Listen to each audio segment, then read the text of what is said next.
கைகளை உயர்த்தி சத்தமாக சொல்லாமே ஹல்லேலூயா. கர்த்தர் நல்லவர். இந்த நாளிலும் ஆண்டவரை ஆராதிக்கும்படியாய் வந்திருக்கிறவங்க யாவரையும் ஆண்டவர் ரட்சகருமாகிய இயேசு கிறிஸ்துவின் நாமத்தினாலே வாழ்த்தி வரவேற்கிறேன்.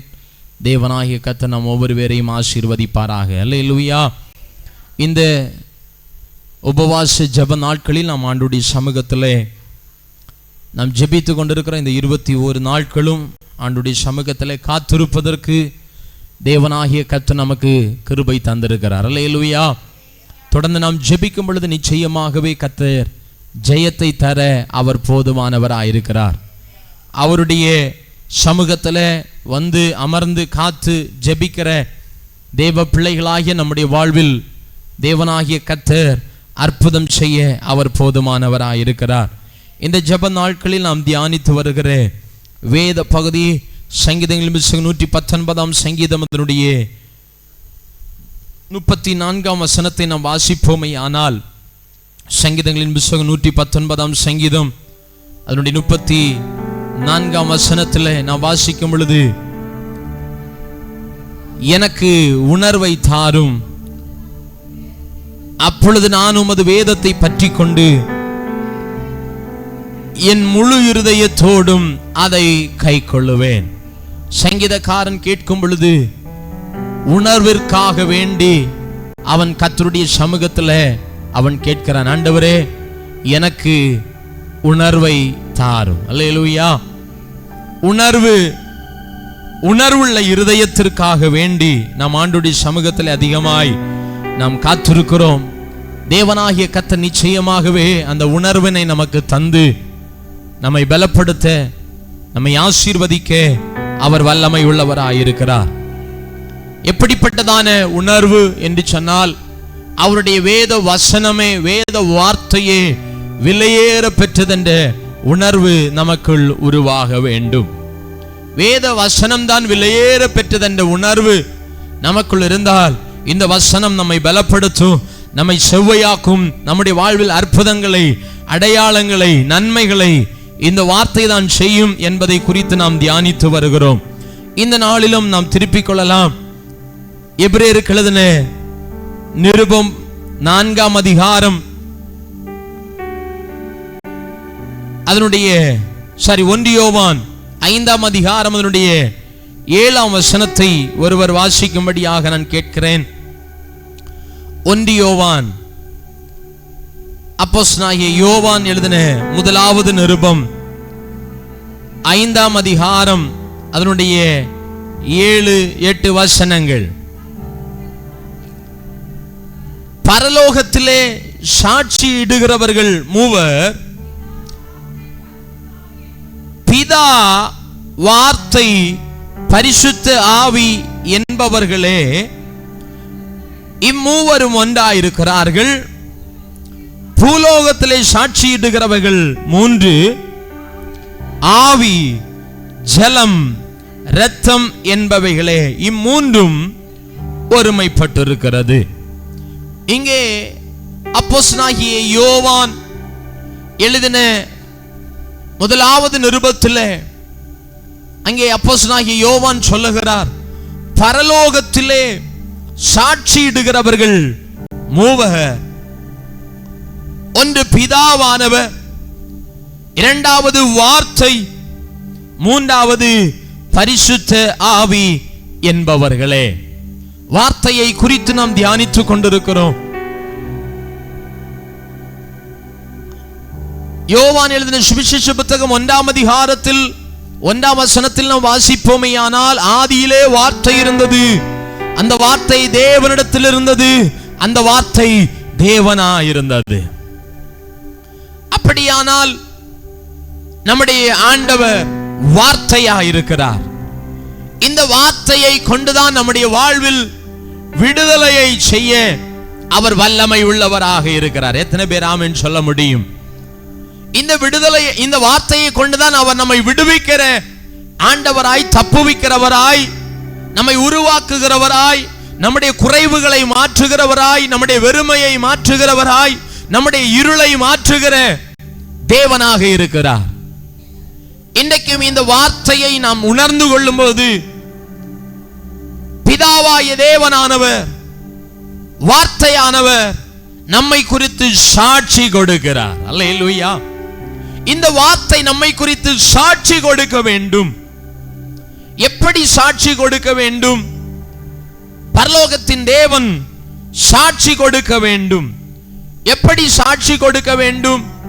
நம் ஆதியாகம புத்தகத்தை திருப்பிக் கொள்வோம் என்று சொன்னால், அங்கே ஒரு மனிதனை குறித்து தேவனாகிய கர்த்தர் சாட்சி கொடுக்கிறார்.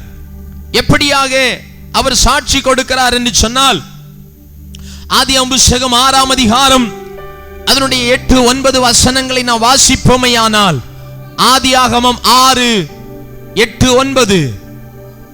நோவாவுக்கோ கர்த்தருடைய கண்களில் கிருபை கிடைத்தது. நோவாவின் வம்ச வரலாறு. நோவா தன் காலத்தில் இருந்தவர்களுக்குள்ளே நீதிமானும் உத்தமனுமாயிருந்தான். நோவா தேவனோடு சஞ்சரித்துக் கொண்டிருந்தான். கைகளை உயர்த்தி ஒரு அல்லேலூயா சொல்லலாமே. நோவா என்றதான ஒரு மனிதனை குறித்து தேவனாகிய கர்த்தர் சாட்சி கொடுக்கிறார். என்ன சாட்சி என்று சொன்னால், அவன் நோவாவுடைய காலத்தில், தன் காலத்தில் இருந்தவர்களுக்குள்ளே நீதிமானும் உத்தமனுமாயிருந்தான். அல்லேலூயா. பரலோகத்தில் நம்மை குறித்து சாட்சி கொடுக்க வேண்டும். வார்த்தையானவர், குமாரனாகிய கிறிஸ்துவானவர், நாம் ஆராதிக்கிற தேவனானவர் நம்மை குறித்து சாட்சி கொடுக்க வேண்டும். எப்படிப்பட்ட சாட்சி? இவன் உத்தமனும் சன்மார்க்கனுமாயிருக்கிறான். அல்லேலூயா. நோவாவை குறித்து தேவனாகிய கர்த்தர் ஒரு சாட்சியை கொடுக்கிறார். இவர் நீதிமான், இவன் உத்தமன். அல்லேலூயா. இப்படியாக தேவனாகிய கர்த்தருடைய வார்த்தை தான் நம்மை குறித்து சாட்சி கொடுக்கிறது. இன்னைக்கு தேவனாகிய கர்த்தர் நம்மை குறித்து எப்படி சாட்சி கொடுக்கிறார்? வார்த்தையானவர் எப்படி சாட்சி கொடுக்கிறார்? என்ன நிலைமையில் சாட்சி கொடுக்கிறார்? இவன் உத்தமன், என்னை ஆராதிக்கிற தேவ பிள்ளை உத்தமனா இருக்கிறான், நீதிமானா இருக்கிறான், எனக்கு பிரியமானவைகளை செய்கிறான், எனக்கு ஏற்றவைகளை செய்கிறான் என்று சாட்சி கொடுக்கிறாரா என்பதை நாம் யோசித்து பார்க்க வேண்டும். இன்னைக்கு தேவனாகிய கர்த்தர் நம்மை குறித்து சாட்சி கொடுக்க வேண்டும் என்று சொன்னால், நம்முடைய இருதயம், நம்முடைய வாழ்க்கை இந்த வார்த்தை விலையேற பெற்றதென்ற உணர்வு கொள்ள வேண்டும். ஏன்னா இந்த வார்த்தை தான் நம்மை குறித்து சாட்சி கொடுக்க போகிறது. இந்த வார்த்தை தான் நம்முடைய சாட்சியை அறிவிக்க போகிறது. எப்படிப்பட்ட சாட்சி? இன்னும் ஒரு மனிதனை நாம் பார்ப்போமேயானால், யோபின் புத்தகத்தை திருப்பிக் கொள்வோமேயானால், யோபின் புத்தகம் 1ஆம் அதிகாரத்தில் நாம் பார்க்கும் பொழுது, அங்கே யோபுவை குறித்து தேவனாகிய கர்த்தர் சாட்சி கொடுக்கிறார். 6, 7, 8 வசனங்களை வாசிப்போமேயானால், யோபின் புத்தகம் 1, 6, 7, 8.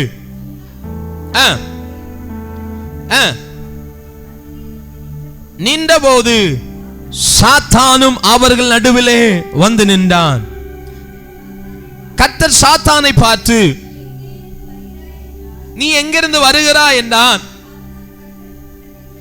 சாத்தான் கர்த்தருக்கு பிரதியுத்தரமாக, பூமி எங்கும் உலாவி அதில் சுற்றி திரிந்து வருகிறேன் என்றான். கர்த்தர் சாத்தானை நோக்கி, என் தாசனாகிய யோபுவின் மேல் கவனம் வைத்தாயோ? உத்தமனும் சன்மார்க்கனும் தேவனுக்கு பயந்து பொல்லாப்புக்கு விலகிறவனுமாகிய அவனைப் போல பூமியில் ஒருவனும் இல்லை என்றார். கைகளை உயர்த்தி ஒரு அல்லேலூயா சொல்லலாமே. தேவனாகிய கர்த்தர் பூமியின் மனுஷனாகிய யோபுவை குறித்து சாட்சி கொடுக்கிறார். நோவாவையும் குறித்து சாட்சி கொடுக்கிறார். இவன் உத்தமன், சன்மார்க்கன், தேவனுக்கு பயந்து பொல்லாப்புக்கு விலகிற மனுஷன் என்று சாட்சி கொடுக்கிறார். பரலோகத்தில் நம்மை குறித்து இந்த வார்த்தையானதுதான் சாட்சி கொடுக்கிறது. அல்லேலூயா. குமாரனாகிய கிறிஸ்துவானவர் தான் சாட்சி கொடுக்கிறார். பிதாவாகிய தேவனானவர் தான் சாட்சி கொடுக்கிறார். எப்படி சாட்சி கொடுக்க வேண்டும்? எப்படி சாட்சி கொடுக்க வேண்டும்? நான் நீதிமான் என்று தேவனாகிய கர்த்தர் சாட்சி கொடுக்க வேண்டும்.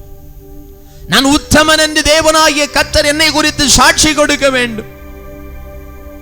அப்படி சாட்சி கொடுக்க வேண்டும் என்று சொன்னால் இந்த வார்த்தையானது விலை உயர்ந்தது என்ற உணர்வு நமக்குள் வர வேண்டும். அல்லேலூயா. என்னை பூமியில் யார் என்னை அறிக்கை பண்ணுகிறார்களோ அவர்களை நான் என்ன செய்வேன்?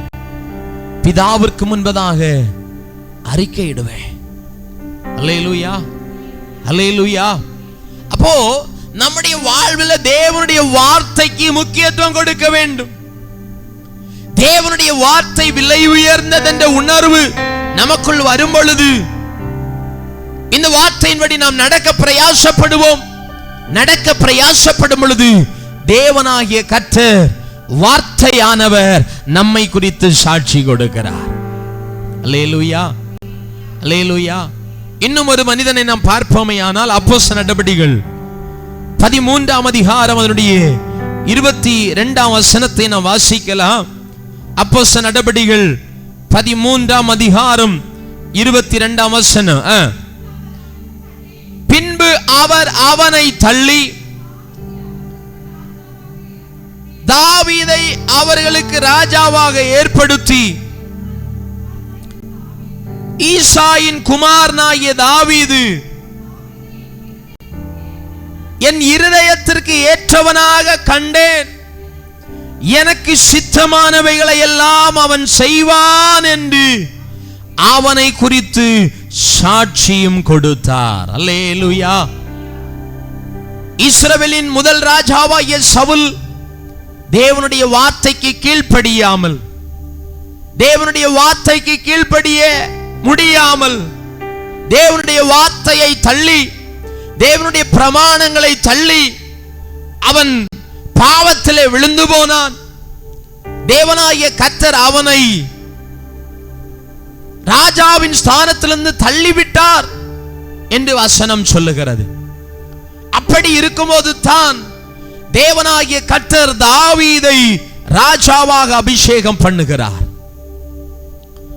தாவீதை ராஜாவாக அபிஷேகம் பண்ணும்போது என்ன விதமாய் அபிஷேகம் பண்ணுகிறார் என்று சொன்னால், எனக்கு சித்தமானவைகளை எல்லாம் அவன் செய்வான் என்று அவனை குறித்து சாட்சியும் கொடுத்தார். அல்லேலூயா.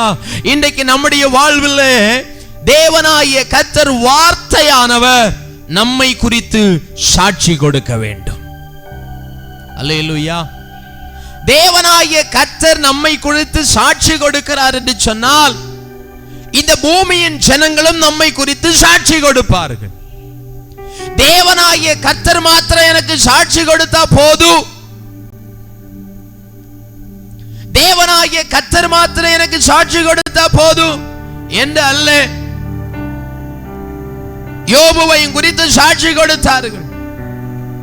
யோபு உத்தமன், சன்மார்க்கன், தேவனுக்கு பயந்து பொல்லாப்புக்கு விலகிற மனுஷன்.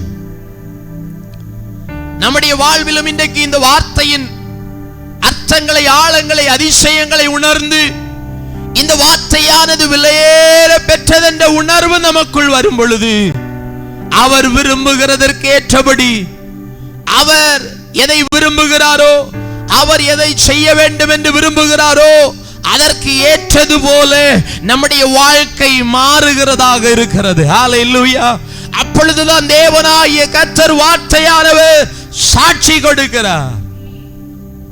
இவன் நீதிமான், இவன் உத்தமன், இவன் சன்மார்க்கன், தேவனுக்கு பயந்து பொல்லாப்புக்கு விலகிற மனுஷன் என்று தேவனாகிய கர்த்தர் நம்மை குறித்து சாட்சி கொடுக்க வேண்டும். அல்லேலூயா.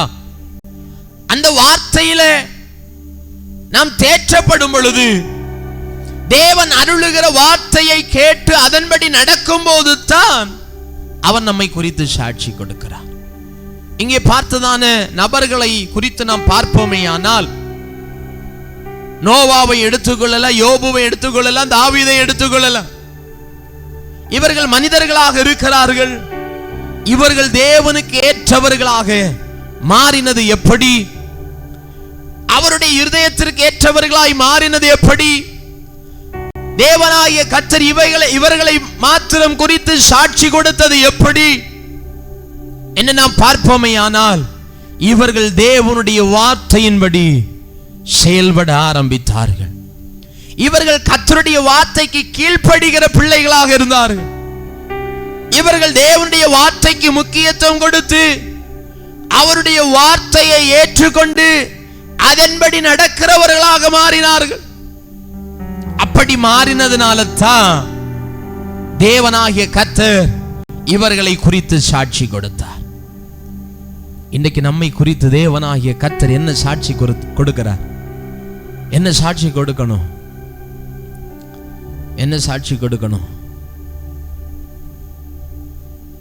தேவனாகிய கர்த்தர் வார்த்தையானவர் பரலோகத்தில் நாம் வாசித்ததானே வேத பகுதியில 1 யோவான் 5ஆம் அதிகாரம் 7ஆம் வசனத்தை நாம் வாசிப்போமேயானால், பரலோகத்திலே சாட்சியிடுகிறவர்கள் மூவர், பிதா, வார்த்தை, பரிசுத்த ஆவி என்பவர்களே. இம்மூவரும் ஒன்றாயிருக்கிறார்கள். இவங்க மூணு ஒண்ணுதான். இவர்கள் மூவரும் ஒன்றாயிருக்கிறார்கள். அப்ப அவர்தான் வார்த்தையா இருக்கிறார். வார்த்தையை குறித்து நாம் தியானித்துக் கொண்டிருக்கிறோம். இந்த வார்த்தையானவர் சாட்சி கொடுக்க வேண்டும். எனக்கு சாட்சி என்று சொல்லும் பொழுது சபையில சாட்சி சொல்றது அல்லது நம்மை குறித்து வெளியே சொல்லப்படுகிற சாட்சி